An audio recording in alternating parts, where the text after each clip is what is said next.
வணக்கம் என் நிறைய நட்புகளே, சகோதர சகோதரிகளே, எனது அருமை மாப்பிள்ளைகளே, அனைவருக்கும் காலை வணக்கம். அதாவதுங்க, புல்லு தடுக்கி செத்தவனும் இருக்கான், ஃபுட் பாய்சனில் பொழைச்சவனும் இருக்கான். சரியா? நான் ரெண்டாவது ரகம். ஆனால் உன்னா வந்து நேற்று பார்த்தா கமாண்டை போட்டு தள்ளியிருக்காங்க மெண்டல் பயலுக. ஏண்டா எல்லா கமாண்டும் பார்த்தா ஏதோ ஒரு முடியாமல் ஒருத்தன் போய் ஆஸ்பத்திரியில் படுத்துட்டேன். இதுக்கு போய் ஃபுட் பாய்சன் ஆனதுக்கெல்லாம் போய் நாங்கள் வந்து யாருக்கிட்டேயும் வந்து பணத்தை கொள்ளையடித்து நீங்கள் வந்து அதை கொடுங்க இதை கொடுங்கன்னு சொல்லி வாங்கி ஆன்லைனில் பிச்சை எடுக்கணுங்கிற அவசியம் கிடையாது. அவளுக்கும் அது கிடையாது. போனோம், ஆஸ்பத்திரிக்கு போனோம், 2-3 ட்ரிப்ஸு போட்டாங்க. அதுக்கடுத்து வந்து மாத்திரை மருந்து எழுதி கொடுத்தாங்க. வீட்டுக்கு வந்தாச்சு, படுத்தாச்சு. எதுக்கு தேவையில்லாமல் உட்காந்துக்கிட்டு மக்களே யாரும் நம்பி ஏமாற வேண்டாம். பணத்தை போட்டு ஏமாந்துடாதீங்க. இவங்க நடிக்கிறாங்க, இவங்க நாடகம் போடுறாங்க. இதெல்லாம் உங்களுக்கு எதுக்கு தேவையில்லாத வேலை. ஒன்று. ரெண்டாவது, நீ படுத்துருக்க எப்படி வெறும் ஊசியை குத்தி எப்படி நாடகம் போடுறீங்களான்னு கேட்குறேன். வெறும் ஊசி எவனாவது குத்துவானா? ஏன் அதை வீட்டுக்குள்ளேயே குத்திக்கிற மாட்டோமா? ஏன் ஆஸ்பத்திரியில் போய் படுத்துக்கிட்டு குத்தினா வந்து இது பண்ணணுமா? இப்போயுமே இது வந்து உங்களுக்கு நான் ட்ரிப்ஸ் போட்டேங்கிறதுக்கு அடையாளமாக தான் இதை நான் காட்டிக்கிட்டு இருக்கேன். ரெண்டாவது, சரி அந்தளவுக்கு நாங்கள் என்ன எல்லாத்துக்குமே பிச்சை எடுப்போம்? ஏங்க எங்கிட்ட பணம் இல்லையா? இல்லை ஆஸ்பத்திரிக்கு செலவு பண்ணுறதுக்கு கூட வந்து பிச்சை எடுத்து தான் செலவு பண்ணுவாளா? இதை வச்சு நாடகம் போட்டு நாங்கள் சம்பாதிக்கணும்னு அவசியமா? ஒவ்வொருத்தருடைய கேரக்டரையும் நாங்கள் நேற்று தெரிஞ்சுக்கிட்டோம். உண்மையிலே சொல்கிறேன். சும்மா வர்றீங்க லைவில் வந்து, அப்போ 3 பேர் வர்றீங்கன்னா பூரா வந்து நாங்கள் எப்படா சாவோம், எப்படா நீங்கள் குடும்பம் நாசமாக போவோம், நீ எதுக்கு இதை இப்போ தான் போட்டு விட்டுட்டு வருவிய? அப்படியே சுடுதண்ணியை போட்டு அப்படியே போய் கொதிக்க வச்சுக்கிட்டே இருக்கணும். நீ நல்லா மற்ற நேரம்லாம் சும்மா இருப்ப. போய் தொலை. இந்த சவுண்டுக்கு கூட உனக்கு கேட்குறதுக்கு பேச்சு எதுக்கு அது கொடன்னு இருக்கு? எனக்கு தெரியும்ல என்னைய பற்றி உனக்கு. போய் தொலை. நான் என்னத்தை சொல்கிறது? பேசு. நான் உன் கூட பெரிய மிஸ் எனக்கு தொண்டை வலிக்குதுன்னு சொல்லி கொஞ்சோண்டு குடிப்பாமேன்னு வச்சேன். இது ஒரு சரி, அது இவ்வளோ நேரம் உட்காந்து இல்லை, காலையிலேருந்து 1 மணி நேரம் என் கூட தானே இருந்தேன். நீ போ, கிளம்பு. நீ அங்கிட்டு நான் ஒன்று பண்ணிக்கிட்டு இருந்தால் தான் ஊடால எதையாவது ஒன்று பண்ணிக்கிட்டு லொட அந்த வாயில் போட்டு தண்ணியை ஊற்றினா கொப்புளிப்பாயில்ல, அதை மாதிரி அந்த இதை போட்டு விட்ருக்கா சுச்சுவை, பிளாஸ்க்கு சுச்சை. உட்கார். ஒருத்தர் ஒன்று பேசிக்கிட்டு இருக்கானா அதை அமைதியாக காலையில் இல்லைன்னா நீ எந்திரிச்சிருவாங்க. நீ தான் என்னை கத்த ஒரு காரணமே. நீங்க இல்லாம இருந்தா கூட நான் அமைதியா இருப்பேன். இந்த காலையிலே கத்த விடுறோம். நம்ம சண்டை போட நான் என்ன அடுத்த வீடியோ போட வேணாமா? நீ வீடியோவே போட வேணாம். எனக்கு வகுத்தால புரிஞ்சு தள்ள. எனக்கு வகுத்தாலேயே போனாலும் நான் பார்த்துக்கிறேன். உனக்கும் சேர்த்து நான் பேசுகிறேன். சரியா? என் உயிர் உடம்புல இருக்கிற வரைக்கும் உங்களுக்கே உழைச்சி கொட்டுறேன். ஆனால் உண்மையிலே நான் ஒரு விஷயம் இதில் நல்லா நான் புரிஞ்சுக்கிட்டது என்னென்னா, இவளை குத்தம் சொல்லக்கூடாது. ஏன்னா எனக்கு இவ்வளோ தூரம் அனுசரித்து போகிறது இவ தான். இவ விழுதுகளுக்கு தெரியும் என்ன பாடுபடுத்துகிறேன் இவ்வளோ தெரியுமா? நேற்று நைட்டு ஆஸ்பத்திரியில் போய் உக்காந்தா எனக்கு பூத்துன்னு அடிக்குது. இங்கே பார்த்தா அப்போ தான் அங்கே உங்களுக்கு தெரிஞ்சு லைவ் 6-7 முடிச்சுட்டு வீட்டுக்குள்ளே நுழையிறே பார்த்தா அங்கேயும் கக்குஸுக்கு போயிட்டு தான் வந்தேன். திருப்பி இங்கே வந்தால் இங்கேயும் பூத்துங்குது. சரி, திருப்பி ஏதோ என்னென்னமோ பண்ணால் விபூதி வச்சு விட்டா. அப்புறம் வந்து அது என்ன தீர்த்தம் பள்ளிவாசலில் வாங்கின அந்த இதை வந்து மந்திரிச்ச தண்ணி அதை ஊற்றுறா. அதுக்கப்புறம் மேலே கையெல்லாம் வந்து அமுக்கி விடுறா. என்னை பேச்சை டைவர்ட் மாத்துறா. ஆனாலும் பார்த்தா 10 நிமிஷம் 1/4 மணி நேரத்துக்கு ஒருக்கா கடப்படாங்குது. நல்ல வேலை. உண்மையிலே நான் நடந்ததை அப்படியே சொல்கிறேன், கேட்டுக்கங்க. நான் போய் அங்கே போய் டெம்பரேச்சர் பார்க்கும்பொழுது, ப்ரெஷர் பார்க்கும்பொழுது 185 இவ்வளோ தாங்க என்னுடைய ப்ரெஷரு. குறைஞ்சது நார்மல் வந்து 120 இருக்கணுமா.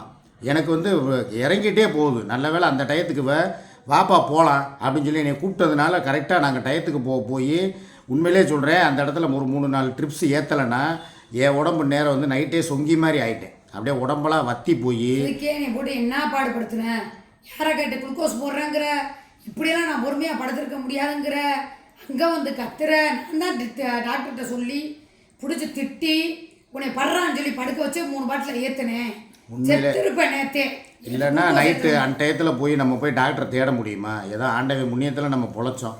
ரெண்டாவது, நேற்று எனக்காக இந்த கமாட்டு போட்டவங்களை விடுங்க, அவங்கள தான் பேசிக்கிட்டு இருந்தேன், வேறு டைவர்ட் ஆகி போயிட்டேன். கமாட்டு போட்டவை வந்து சும்மா இந்த பணத்துக்காக பண்ணுறீங்க, நாடகம் போடுறீங்க அப்படின்லாம் சொல்லாத. ஏன் இந்த 7 வருஷத்தில் எத்தனை நாள் நான் போய் ஆஸ்பத்திரியில் படுத்து நீ பார்த்துருக்க? இவளுக்கு கூட ஒரு 2 தடவை போய் ட்ரீட்மெண்ட்டுக்கு போயிருக்கோம். எனக்கு எதுனாலுமே நான் வந்து ஆஸ்பத்திரிக்கு போகிறதோ அதில் போய் இந்த குளுக்கோஸ் ஏற்றுறது, இந்த செலவு பண்ணுறது, இதெல்லாம் எனக்கு பிடிக்காது. மேக்ஸிமம் நானே மெடிக்கலில் போய் ஏதாவது மாத்திரை வாங்கி போட்டு என்னை நானே சமாளிச்சுக்கிட்டு தான் போயிருக்கேனே தவிர, ஆஸ்பத்திரியில் போய் படுத்து நாடகம் போட்டு தான் எனக்கு என் நண்பர்களும் என் சகோதரிகளும் என் மாப்பிள்ளைகளும் என் தங்கச்சிகளும் பணம் கொடுக்க வேண்டிய அவசியம் இல்லை. எனக்கு முடியலம்மான்னு சொன்னாலே நான் ஃபோன்லேயே வாங்கிடுவேன். நீங்கள் இப்படி பேர் கமெண்ட் போட்டிங்களே, இதை தவிர்த்து எனக்கு வாட்ஸ்அப்பில் எத்தனை பேர் வந்து எனக்கு விசாரிச்சிருக்காங்க தெரியுமா? நீங்கள் என்ன தான் தலகுலாம் நின்று பணம் போடாதீங்க, அதை பண்ணாதீங்க, ஏமாத்துறாங்க, என்ன சொன்னாலும் என் தங்கச்சிகளுக்கும் என் மாப்பிள்ளைகளுக்கும் என் சகோதரிகளுக்கும் நல்லா தெரியும். அண்ணே அப்படிலாம் வந்து தேவையில்லாமல் காசு கேட்க மாட்டார். நானே இவ வீடியோ எடுத்தது கூட எனக்கு தெரியாது. நான் இப்போ ஆஸ்பத்திரியில் படுத்திருக்கேன். நைட்டு வந்து சரி சும்மா ஒரு 11 மணி அங்கே நான் தான் அங்கேருந்து வந்தேன். இவ தான் என்னை உட்கார வச்சு ஓட்டிகிட்டு வேறு வந்தா வண்டியை. ஏமா என்ன உன்னால் ஓட்ட முடிய மாட்டேதுக்கு, வாயா, உன்னையை நான் சுமக்க மாட்டேனா, வாயா அப்படின்னு சொல்லிட்டு உன்னை நான் கட்டிலே சுமக்கிறேன், இந்த வண்டியில் சுமக்க மாட்டேனா அப்படின்னு சொல்லிட்டு பின்னால் என்னை உட்கார வச்சு கூப்பிட்டு வந்தேன். சரின்னு சொல்லி உள்ளுக்குள்ளே போய் கம்மாட்டை தள்ளி விட்டு பார்க்குறேன் என்ன போட்டிருக்காங்க அப்படின்னு சொல்லி. யதார்த்தமாக வீடியோ பார்த்துட்டு தான் தூங்குவேன். எனக்கு வந்தவொடனே தூக்கம் அசத்திருச்சு. போய் கம்யூனிட்டி போஸ்ட்டு போட்டிருக்கா, ஷார்ட்ஸு போட்டிருக்கா, எல்லாத்துலேயும் பார்த்தா கழுவி கழுவி கழுவி கழுவி ஊற்றி உங்களுக்கு என்ன கிடைக்க போகுது? 1000 கைகள் தடுத்தாலும் ஆதவன் மறையாது. அது மாதிரி தான் நானும். நீ என்ன தான் சொன்னாலும் என் அன்புக்கு கட்டுப்பட்டவங்க, என் பாசத்துக்கு ஏங்குறவங்க, மாமாவோட காமெடி ரசிக்கிறவங்க எனக்கு உதவி செஞ்சுக்கிட்டு தான் இருப்பாங்க. அதையும் நான் இப்போ உங்கள்கிட்ட சொன்னேன்னா அவங்களையும் தேவையில்லாமல் கழுவி ஊற்றுவீங்க. அதுக்கு தான் இப்போ யாருமே உதவி செஞ்சால் அதை வந்து வெளியே சொல்கிறது கிடையாது. அண்ணே இதை வச்சுக்கோங்க, மாமா இதை வச்சுக்கோங்க, இவங்ககிட்ட சொல்லி இவங்க கரிச்சு கொட்டுவானுங்க மாமான்னு சொல்லி என்னை தனிப்பட்ட முறையில் நேற்று நிறையா உதவி எனக்கு வந்துருச்சு. நான் வேணான்னு தான் சொன்னேன். இருந்தாலும் எனக்கு கூப்பிட்டு பண உதவி செஞ்சவங்களுக்கு ரொம்ப ரொம்ப முதல் நன்றியை நான் சொல்லிக்கிறேன். அதுக்கடுத்து என் குடும்பத்தை பற்றி இந்த இடத்துல நான் பேசியே ஆகணும். நேற்று அவ்வளோ தூரம் கஷ்டப்பட்டுருக்கேன். நான் வந்து ஆஸ்பத்திரியில் படுத்திருந்திருக்கேன். யாராவது ஒரு ஆள் வந்து நேரில் வந்து எட்டி பார்த்தீங்களா? என்ன தான் வந்து உனக்கும் இவளுக்கும் சுமி உனக்கு தான் சொல்கிறேன், இன்றைக்கி பிறந்தநாள், உன்னை திட்டக்கூடாது. இருந்தாலும் அது ஒரிஜினல் பிறந்தநாளாக போலியாங்கிறது எனக்கே தெரியாது. இவளுக்காவது ஜாதகம் இருக்குது, உனக்கு என்ன இருக்குது? நீ ஜூன் 3ஆம் தேதி நீ பிறந்த, சரி வச்சுக்க, அப்படியே அது எனக்கு தேவையில்லை. பிறந்தநாள் அதுமா உன்னை நான் திட்டக்கூடாது.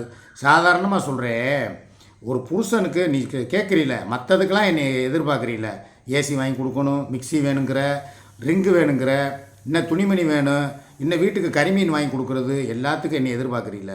அதே நேரம் எனக்கு ஒரு பிரச்சனை அப்படிங்கும்போது நான் ஒரு இடத்துல இருந்தால் அதை வந்து கிண்டல் பண்ணி பாட்டு போட்டிருக்கேன். அப்படி தானே? அது என்ன பாட்டு? ஒளி விளக்கு படத்தில் எம்ஜிஆர் ஜவஹர் ஜானகியும் பாருங்க, அவங்களும் சேர்ந்து ஆடவன்ட்ட வேண்டிக்கிறாங்களா என்னாண்டு குணம் அடைகிறதுக்கு யார் கூட சேர்ந்து? சுகைல் கூட. இதெல்லாம் ஒரு பழக்கமா? எந்த நேரம் உனக்கெல்லாம் காமெடி பண்ணணும், எப்போ எதை பண்ணணும்னு விவஸ்தை இல்லையா? ஆண்டவனே உன்னை பாதங்களால் கண்ணீரில் நீராட்டினேன்னு ஒரு பாட்டு. எப்போ எம்ஜிஆர் வந்து அமெரிக்காவுக்கு போயிட்டு ரிட்டர்ன் வரும்போது அப்போ வந்து பழைய ஆளுங்க சொல்லுவாங்க, தியேட்டர்களில் அந்த பாட்டை போடுவாங்களாம். அதை மாதிரி அவர் பிழைக்கிறதுக்காக போட்டதை தூக்கி எனக்கு போட்டு வச்சுருக்க. நான் என்ன எம்ஜிஆரை? நான் கேட்குறேன், நீ எதுக்கு அங்கேருந்து ஒரு வார்த்தை யாராவது ஒரு ஆள் ஃபோன் பண்ணி வர்றீங்களா? எங்கே ஆஸ்பத்திரியில் சேர்த்துருக்கீங்க? இவன் என்கிட்ட நைட்டு சொல்கிறா, எனக்கு அவ்வளோ சங்கடமாக இருக்குது. ஃபோனு வந்திருக்கு, என் ஃபோனுக்கு நீ அடிச்சிருக்க, இவன் எடுத்து அட்டன் பண்ணி பேசினா ஏன் முழுசாக பேச வேண்டியது தானே? அதை என்ன பேசிக்கிட்டு இருக்கும்போதே ஃபோனை கட் பண்ணிட்டியா? சம்மந்தக்காரம்மா வீட்டில் எதுக்கு அந்த நைட்டு எத்தனை மணி? 10:30? எதுக்கு நேற்று வந்திருக்க? ஓ, இன்றைக்கி பர்த்டே செலிப்ரேஷன் கொண்டாடுறதுக்காக நீங்கள் வந்திருக்க, அப்படி தானே? அப்போ உன் புருஷன் வந்து என்ன நீ என்ன சிப்பிங் ஆடி குதிச்சு வீடியோ போட்டிருக்கேன்னு சொல்லி அது வேற பண்ணால? ஏன் உனக்கு சிப்பிங் ஒரு கேடா?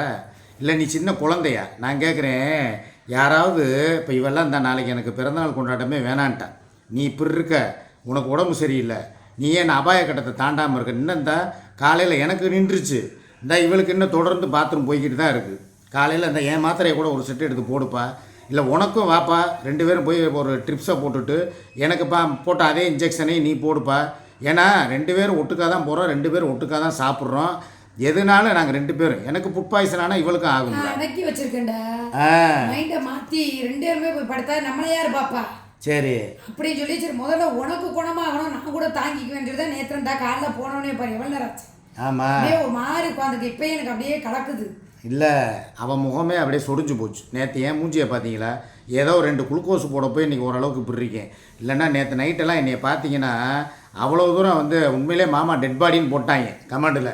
ரிப்பு சிக்கா டெட் பாடி அப்படின்னு ஒரு பக்கம் பார்த்தா மலர் வளையம் வச்சுக்கிட்டு வர்றோம், ஒரு பக்கம் பாட நான் தான் ரெடி பண்ணுவேன், ஒரு பக்கம் நான் தான் சங்கு ஊதுவேங்கிறேன் ஒருத்தன் ட்ரம்ஸ் வாசிக்கிறேங்கிறேன், கபர்ஸ்தான் குளிக்க ஆகிற செலவு பூரா என்னதுங்கிறேன் ஒருத்தன். ஏன்டா ஒருத்தனை கொள்றதுல உங்களுக்கு அவ்வளோ சந்தோஷமாடா?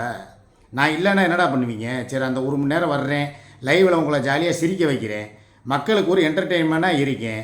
என்னைய வந்து சாவடிக்கிறதுல இப்படி பேர் ஆர்வமாக இருக்கீங்க. பார்த்தா கமாண்ட் அள்ளி தள்ளி தெளித்து வச்சுருக்காங்க. எத்தனை 128 கமெண்ட்டில் 120 கமெண்ட்டு பூரா பேடு கமெண்ட். 8 கமெண்ட் தான் நல்ல கமெண்ட். அண்ணே நல்லா இருக்கீங்களான்னு சொல்லி. இங்கே நல்லது செய்கிறவங்க உங்களை மாதிரி புது வழியில் வந்து கமெண்ட் போட மாட்டாங்க. பெர்சனலாக வாட்ஸ்அப்புக்கு வருவாங்க. எனக்கு பெர்சனலாக வந்தாங்க, உதவிகளை செஞ்சாங்க, முடிச்சு போச்சு. நீங்கள் ஏன்டா கதறீங்க? உட்காந்துக்கிட்டு எதோ போட்டு கமெண்ட்டை போட்டு வரைஞ்சி தள்ளி உதவி செய்யாதனா செய்யாமல் போயிடுவாங்களே. சரி, நான் என்ன சொல்கிறேன், ஒரு கெட்டதில் தான் ஒரு மனுஷன் வந்து ஒரு சில பாடங்களை கற்றுக்குருவான்.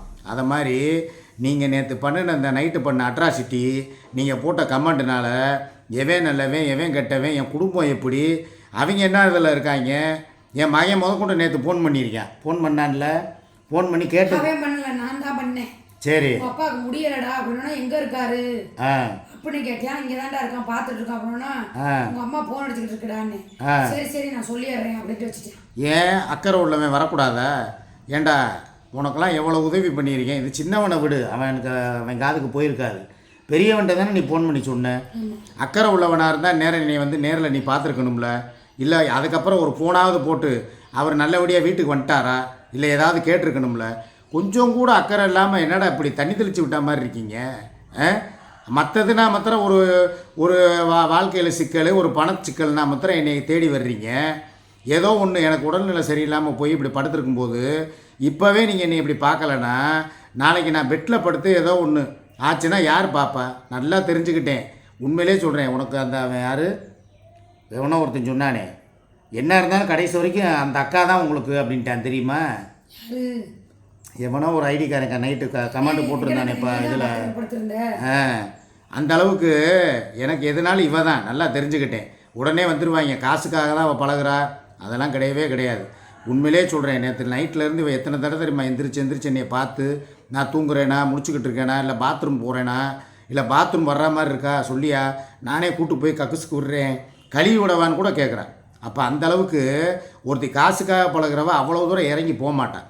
உன் வேலையை நீ பார்த்துக்க, என் வேலையை நான் பார்த்துக்கிறேன்னு தான் விலகி போவாள். ஆனால் எனக்காக எல்லாம் செய்கிறதுக்கு ரெடியாக இருக்கா பார்த்தீங்களா? இவ தான் எனக்கு பெஸ்ட்டு. மற்றபடி வேறு யாராக இருந்தாலும் எனக்கு ஒஸ்ட்டு தான். ஓகேவா? சரி, நான் 10 மணிக்கு நான் அடுத்து வந்து ஆஸ்பத்திரிக்கு போக வேண்டியது இருக்குது. இந்த இவளையும் கூட்டு போய் ட்ரீட்மெண்ட்டு பார்த்துட்டு வர்றோம். தயவுசெய்து நான் ஒன்று சொல்கிறேன், யாரும் இந்த மாதிரி பணத்துக்காக வந்து இந்த மாதிரி நடிக்கிறோம், அதை பண்ணுறோம், இதை பண்ணுறோம்னு தவிர கமெண்ட் போடாதீங்க. பணம் வேறு, வாழ்க்கை வேறு. பணத்துக்காக போய் வந்துக்கிட்டு செத்தா மாதிரி நடினா புணமாக நடிக்க முடியுமா? ஏண்டா பணத்துக்காக புணம்தான் வாயை பொழக்கும். நான் பொழப்பேனே? என்னையில ஆளு மண்டையிலையும் பாருங்கள். மக்களே, நல்லா இருக்கேன். எனக்காக வந்து வேண்டிக்கிட்ட உங்களுக்கும், எனக்காக வாட்ஸ்அப்பில் வந்து உடல்நிலை எப்படி இருக்குன்னு விசாரித்த உங்களுக்கும் எனது மனமார்ந்த அந்த நன்றியை தெரிவிச்சுக்கிறேன். இந்த பாசம் ஒன்று தான் என்னை இன்னும் வரைக்கும் உயிர் வாழ வைக்கிது. கண்டிப்பாக ரொம்ப நன்றி மக்களே. Take care. தொடர்ந்து என்னுடைய வீடியோக்கள் வரும். பாய்.